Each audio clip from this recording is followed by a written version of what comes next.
Madame la Présidente, chère Madam President, dear members of the European Parliament, what a privilege it is to be with you again in this assembly. And I'm extremely grateful to the President for having invited me, and I salute the presence of the Commissioner as well.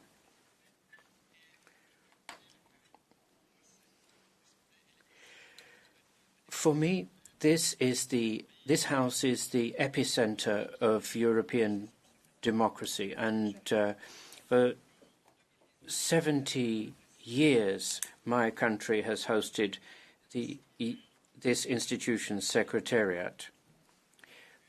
Back in 2018, when I addressed the House, there were some existential doubts in the European Union to do with the euro crisis, the migration pressure in 2015, and this had divided the member states and divided this House. In 2016, there was the referendum in the UK, and a number of member states saw a rise in nationalism and identity movements, and there was talk of the end of the Union. There was talk of various member states leaving, and the fact that there was nothing that we could do about it. And now, in 2023, it's a pleasure to see that all that has not happened. In the last 5 years, we have seen deeper crises than that of 2018, and we have risen to the challenge, including, Madam President, your own institution. We have shown solidarity with Ireland following Brexit. We've preserved the integrity of the internal market.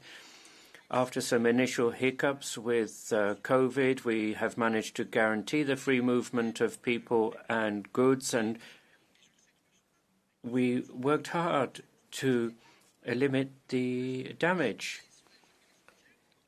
Luxembourg is a country where we cannot close the borders, because if we did, we wouldn't have anyone working in the hospitals. We have 200,000 cross-border workers. It's unthinkable to close the borders, and it's daft to think that you can stop a virus by closing borders.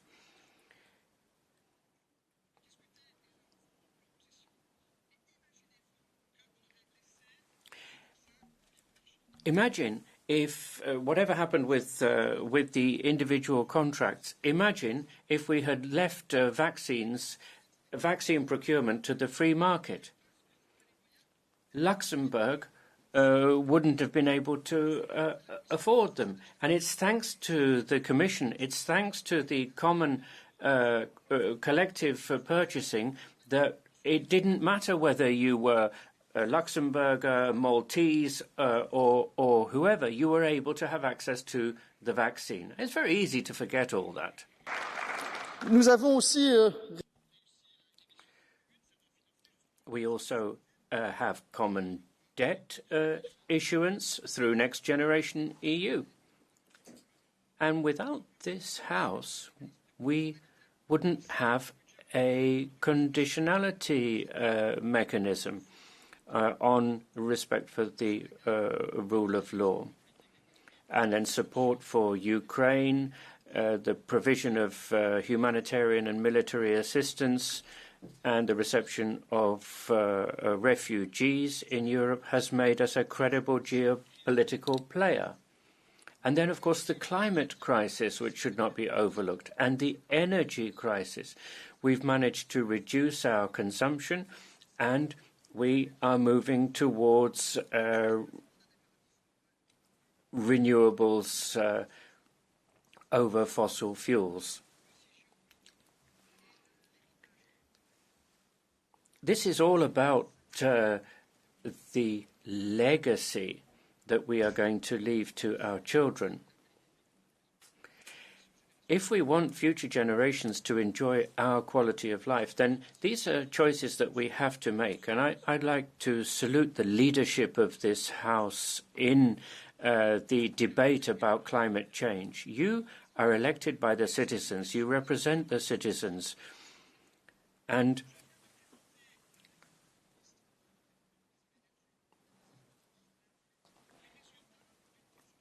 I have been presenting the findings of a survey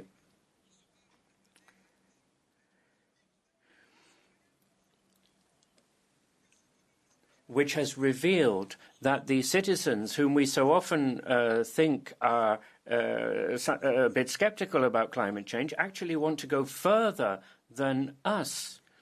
These are ideas from the grassroots to drive policy. Why should we be afraid of the citizens just because of 5-year electoral cycles? Even if we have to stand for election, we should allow the people to speak their views. And I think we'd be surprised sometimes at the enthusiasm and the ideas that can emanate from them. We should not be shy in this respect.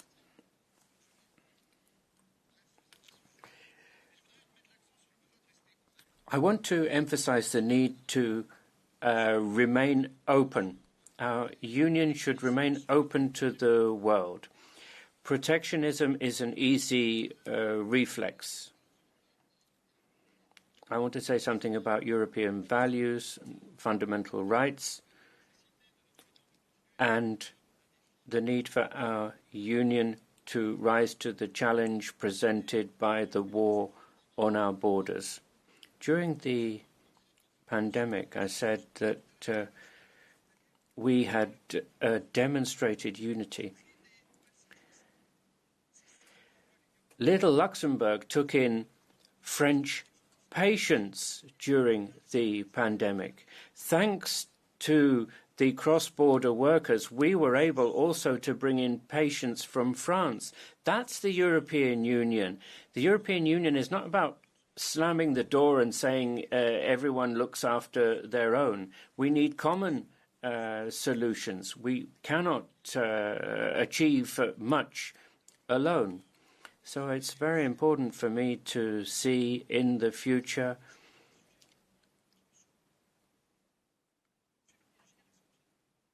I have to say, I'm from a generation that doesn't remember a war.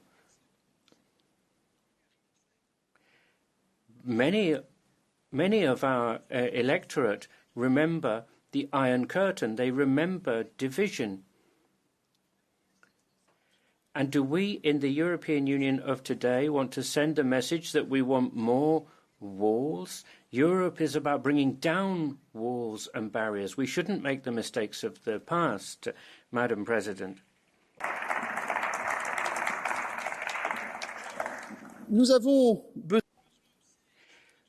We also need the single market. 56 million jobs have been created in the European Union thanks to the single market, according to the European Parliamentary Research Service. And great things have been achieved in consumer protection and food safety. And it is the single market that will enable us to remain competitive at a global level. However, the single market is not enough. We need to be open to the rest of the world in terms of investment flows, and the EU needs to defend itself against protectionism and against certain types of investment. It's very important for there to be strategic autonomy. But let me explain what strategic autonomy is. It is not protectionism. It is not lifting the drawbridge, and it's not keeping distance from the rest of the world.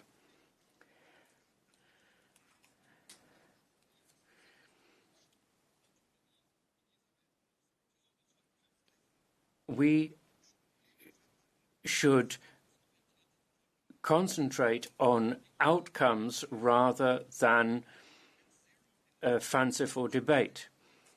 The Net Zero Industry Act, the CHIPS Act, and the Critical Materials Act, the Commission has done its bit. Luxembourg considers openness as fundamental to strategic autonomy. Open markets, a level playing field, and climate and human rights issues will always be part of our prosperity. Protectionism makes you poorer, and it also ultimately makes you dependent. On the other hand, strategic autonomy means diversification of supply chains. It means cooperating with those who share our values, including meeting the objectives of the Paris Accord. Strategic autonomy also means proactive industrial policy in order to keep manufacturing in Europe. It is important to secure the supply of critical raw materials and to diversify. It's important to end dependence on fossil fuels and to promote the generation of renewable energy, hydrogen, and so on. Technology and innovation are essential, and hence I talk in terms of open strategic autonomy. And when I'm talking about openness, ladies and gentlemen, I cannot avoid touching upon the issue of a truly common European migration policy. I agree that in order for Schengen to work, we need to be in a position to better regulate and control access to the Schengen area. However, for me, that does not and can in no way imply that we Europeans do not have a legal obligation and a moral duty to offer those who seek international protection a realistic possibility to do so and to grant international protection to those who qualify for it. As I have told my colleagues at the February European Council, border walls are not only costly and questionable from a political point of view, but they are not effective in stopping irregular migration.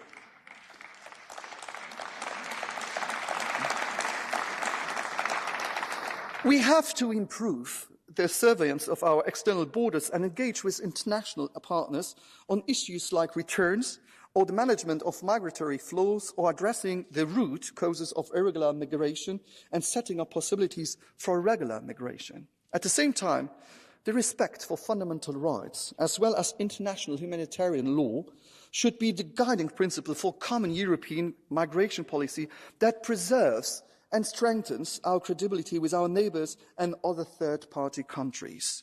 The external dimension can, however, only be complementary to the internal dimension. A common European migration policy needs to be fair, resilient, rules-based and characterised by the right balance between solidarity and responsibility. For me, the European Asylum and Migration Pact and the related preparatory work by the successive French, Czech and Swedish presidencies represents the only solution on the table which the potential to achieve this balance. Let us not give up the pact and let us try to hammer out an agreement before the end of this legislature, using the joint roadmap of the European Parliament and the Council as our compass to this end. For me, one of the central characteristics of the European project has been the fact that it's always been solidly anchored in the respect for fundamental rights and rule of law. This has been my main theme of my speech before this plenary last November. And as I told in the press conference, I had a prepared speech about technical and secretariat, etc., etc., etc. But Roberta, you showed us the video of Simone Veil. And this changed my whole speech. Simone Veil, you know who was Simone Veil, but we are remembering today. You have this yellow star on you. Simone Weil had not only a yellow star or flower, she was marked for life. She was Jewish. She fought during her political engagement for women's rights. And for me, she represents Europe. This peace project, this project of respecting people how they are. And so that is the reason I want to excuse officially to all my team who prepares usually long speeches, and I don't very often stick to them. But it was, for me, important to remind that. And for me, you have to continue to fight for these rights, for this rule of law, and for these human rights. La défense de l'état de droit, Madame la Présidente, est...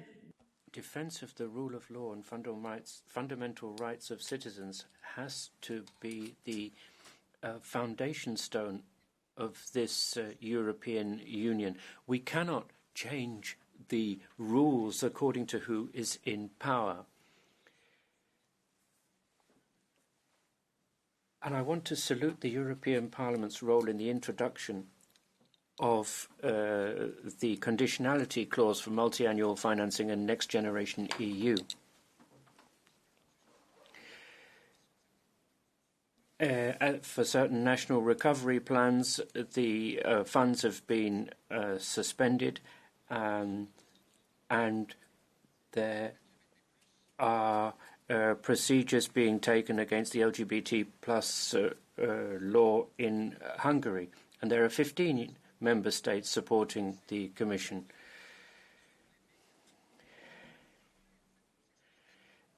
And Orban wanted a law which would prevent people talking about homosexuality in the media. If there's anyone in this House who thinks that you become a homosexual by watching the television or listening to a song, then you've not understood anything. The most difficult for a homosexual is to accept themselves. On demande pas de pitié. Nobody's asking for pity or solidarity or compassion. Just respect. Just respect. There is no point in having a double life or a secret life. Do you know how many young people commit suicide because they are unable to communicate their homosexuality? It is appalling to think that you can deal with this by a law on the media. When I accepted this, my family said, finally. My friends said, finally. But the idea that in another country I couldn't say this because I could end up in prison, I could lose my life, the idea that in a European Union member state I could only talk about this in secret. I understand that there are people who want to win votes at the expense of minorities. We've had that before in our history. Madam President, I think that we can add some tools to our box in terms of the rights of minorities. And I will be asking in future for more solidarity to meet our climate goals, industrial policy goals. And Madam President, allow me to conclude by saying something about this war, the Russian aggression against Ukraine, which has been taking place on our borders for the past year. Many people thought that the European Union would not be united, and yet it is. The European Union is never strong when it is not united. Its member states alone cannot achieve much, but the European Union, when it is united, can achieve a great deal. I don't see an end to this anytime soon. The United Nations Charter is being violated. Luxembourg as you said, Madam President, does not accept impunity. Robert Schuman of Luxembourg in 1950 said that world peace can only be achieved by peace efforts commensurate to the threats we face. And it is really up to us to act united against Russian aggression, penalize the aggressor, and support Ukraine financially, deliver arms to Ukraine. As you said, we have devoted a big chunk of our budget to Ukraine to enable it to defend itself. And we need creative efforts in terms of enlargement as a geopolitical tool, help Ukraine on its way to accession. We need to ensure that the European Union can work as a bigger union in terms of its budget and finances, and we will need to mobilize the resources to rebuild Ukraine and to stop war on our continent once and for all. We must not disappoint our citizens. We have to ensure that the rule of law is respected. We have to meet our climate objectives. We have to deliver to Ukraine. And we have to complete this process of building something together which is going to enable us to achieve something. As I think it was Churchill who said that alone we can move faster, but together we can move further. And had it not been for Europe as a Prime Minister of Luxembourg, I might not be in a position here to address you. And those of you, there are many of you here who argue and fight, but you don't use weapons, you use words, and that's how it should be. And we certainly should not fall prey to populism. Thank you. Merci, Monsieur le